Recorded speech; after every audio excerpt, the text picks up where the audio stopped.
Assalamualaikum warahmatullahi wabarakatuh. Perkenalkan, nama saya Aldia Edianti dengan NIM 2021141029, Prodi Bimbingan dan Konseling Universitas PGRI Palembang. Baiklah, saya di sini akan menjelaskan mengenai stres dan gangguan fisik.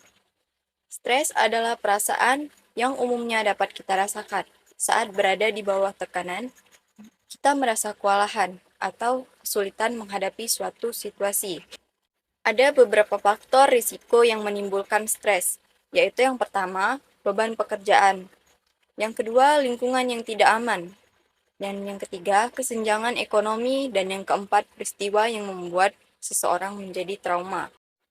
Stres juga disebabkan oleh pikiran, masalah, dan adanya tekanan, serta harapan yang tidak sesuai dengan kenyataan. Teori hubungan stres terhadap penyakit. Yang pertama, ada stres sebagai stimulus. Stres sebagai stimulus adalah suatu situasi lingkungan yang seseorang rasakan begitu menekan, dan individu tersebut hanya menerima secara langsung rangsangan stres tanpa ada proses penilaian. Penyebab-penyebab stres tersebut berperan dalam menentukan seberapa banyak stres yang akan mungkin diterima. Oleh karena itu, tekanan yang berasal dari situasi lingkungan bisa bertindak sebagai penyebab dan penentu pada gangguan-gangguan kesehatan apabila terjadi dalam kurun waktu yang sering dan dengan jumlah yang berbahaya. Ada stres sebagai respon. Stres dikatakan sebagai respon pada saat tubuh bereaksi terhadap sumber stres. Stres dikatakan transaksional saat adanya proses pengevaluasian dari sumber stres yang terjadi. Stres tidak hanya berdampak buruk kepada manusia, bisa juga berkontribusi secara positif.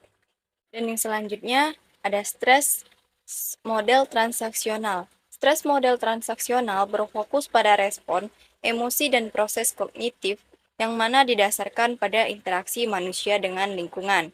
Atau dengan kata lain, stres model ini menekankan pada peranan penilaian individu terhadap penyebab stres yang mana akan menentukan respon individu tersebut. Jenis-jenis stres. Yang pertama ada stres akut.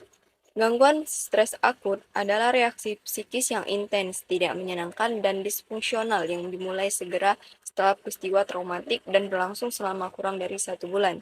Yang kedua ada stres kronis. Stres kronis adalah stres yang membutuhkan waktu yang lama untuk disembuhkan. Stres kronis terjadi karena seseorang terus-menerus terpapar pada situasi yang melepaskan hormon stres. Kondisi ini merupakan keadaan konstan, perasaan kewalahan, cemas, dan mengalami pertarungan atau pelarian. Yang ketiga ada stres ringan.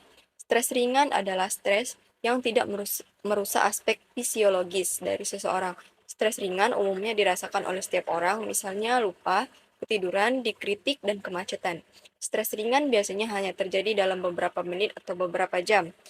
Yang keempat ada stres sedang. Stres sedang adalah stres yang terjadi lebih lama, dari beberapa jam hingga beberapa hari.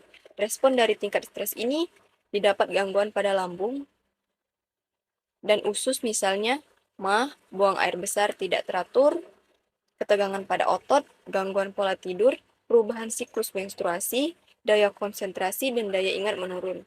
Yang kelima ada stres berat. Stres berat didefinisikan sebagai ketidakmampuan mengatasi tekanan mental atau emosional yang berlebihan dalam kehidupan sehari-hari. Kondisi ini dapat disebabkan oleh hubungan yang kurang harmonis, beban pekerjaan, terlilit hutang, masalah kesehatan, dan lain-lainnya. Baiklah, mungkin hanya itu yang dapat saya sampaikan mengenai stres dan kesehatan fisik. Lebih dan kurang saya mohon maaf kepada Allah, saya mohon ampun. Saya akhiri, wassalamualaikum warahmatullahi wabarakatuh.